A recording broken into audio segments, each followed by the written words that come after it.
श्रीमद् भागवत महापुराण पंचम स्कंद 23वां अध्याय शिशुमार चक्र का वर्णन। श्री सुखदेव जी कहते हैं, राजन, सप्तर्षियों से 13 लाख योजन ऊपर ध्रुव लोक है। इसे भगवान विष्णु का परम पद कहते हैं। यहाँ उत्तानपाद के पुत्र परम भगवत भक्त ध्रुव जी विराजमान हैं। अग्नि, इंद्र, प्रजापति कश्यप और धर्म, ये सब एक साथ अत्यंत आदरपूर्वक इनकी प्रदक्षिणा करते रहते हैं। अब भी कल्प पर्यंत रहने वाले लोक इन्हीं के आधार स्थित है। इनका इस लोक का प्रभाव हम पहले चौथे स्कंद में वर्णन कर चुके हैं। सदा जागते रहने वाले अव्यक्त गति भगवान काल के द्वारा जो ग्रह नक्षत्र आदि ज्योतिर्गण निरंतर घुमाए जाते हैं, भगवान ने ध्रुव लोक को ही उन सब के आधार स्तंभ रूप से नियुक्त किया है। अतः यह एक ही स्थान में रहकर सदा प्रकाशित होता है। जिस प्रकार दाएं चलाने के समय अनाज को खोदने वाले पशु छोटी बड़ी और मध्यम रस्सी में बंधकर क्रमशः निकट, दूर और मध्य में रहकर खंबे के चारों ओर मंडल बांधकर घूमते रहते हैं, उसी प्रकार सारे नक्षत्र और ग्रहगण बाहर भीतर के क्रम से इस काल चक्र में नियुक्त होकर ध्रुव लोक का ही आश्रय लेकर वायु की प्रेरणा से कल्प के अंत तक घूमते रहते हैं। जिस प्रकार मेघ और बाज आदि पक्षी अपने कर्मों की सहायता से वायु के अधीन रहकर आकाश में उड़ते रहते हैं, उसी प्रकार ये ज्योतिर्गण भी प्रकृति और पुरुष के संयोगवश अपने अपने कर्मों के अनुसार चक्कर काटते रहते हैं, पृथ्वी पर नहीं गिरते। कोई कोई पुरुष भगवान की योग माया के आधार पर स्थित इस ज्योतिष चक्र का शिशुमार अर्थात सूंस के रूप में वर्णन करते हैं। यह शिशुमार कुंडली मारे हुए है और इसका मुख नीचे की ओर है।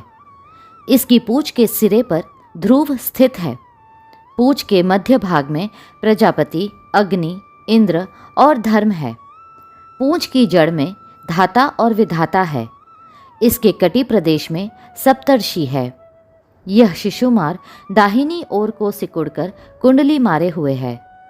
ऐसी स्थिति में अभिजीत से लेकर पुनर्वसु पर्यंत जो उत्तरायण के 14 नक्षत्र है, वे इसके दाहिने भाग में है, और पुष्य से लेकर उत्तराषाढ़ पर्यंत जो दक्षिणायन के 14 नक्षत्र है, वे बाएं भाग में है।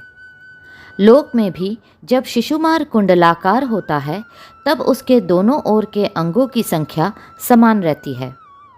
उसी प्रकार यहाँ नक्षत्र संख्या में भी समानता है।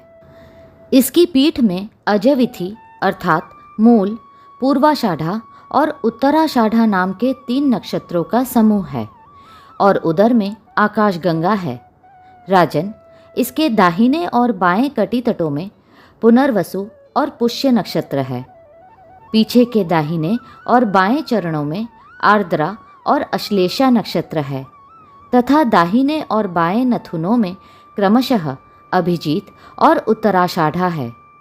इसी प्रकार दाहिने और बाएं नेत्रों में श्रवण और पूर्वाषाढ़ा एवं दाहिने और बाएं कानों में धनिष्ठा और मूल नक्षत्र है। मघा आदि दक्षिणायन के 8 नक्षत्र बाई पसलियों में और विपरीत क्रम से मृगशिरा आदि उत्तरायण के 8 नक्षत्र दाहिनी पसलियों में है। शतभीषा और ज्येष्ठा ये 2 नक्षत्र क्रमशः दाहिने और बाएं कंधों की जगह है। इसकी ऊपर की थुतनी में अगस्त्य, नीचे की ठोड़ी में नक्षत्र रूप यम, मुखों में मंगल, लिंग प्रदेश में शनि, ककुद में बृहस्पति, छाती में सूर्य, हृदय में नारायण, मन में चंद्रमा, नाभि में शुक्र, स्तनों में अश्विनी कुमार, प्राण और अपान में बुध, गले में राहु, समस्त अंगों में केतु और रोमों में संपूर्ण तारागण स्थित है। राजन, यह भगवान विष्णु का सर्वदेवमय स्वरूप है। इसका नित्य प्रति सायंकाल के समय पवित्र और मौन होकर दर्शन करते हुए चिंतन करना चाहिए, तथा इस मंत्र का जप करते हुए भगवान की स्तुति करनी चाहिए।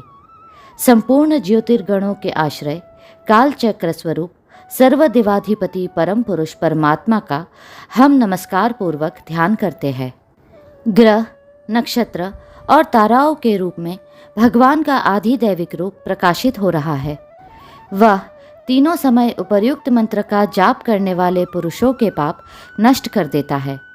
जो पुरुष प्रातः, मध्याह्न और सायं तीनों काल उनके इस आधिदैविक स्वरूप का नित्य प्रति चिंतन और वंदन करता है, उसके उस समय किए हुए पाप तुरंत नष्ट हो जाते हैं।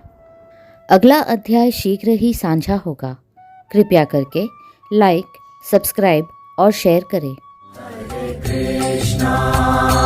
हरे कृष्णा कृष्णा कृष्णा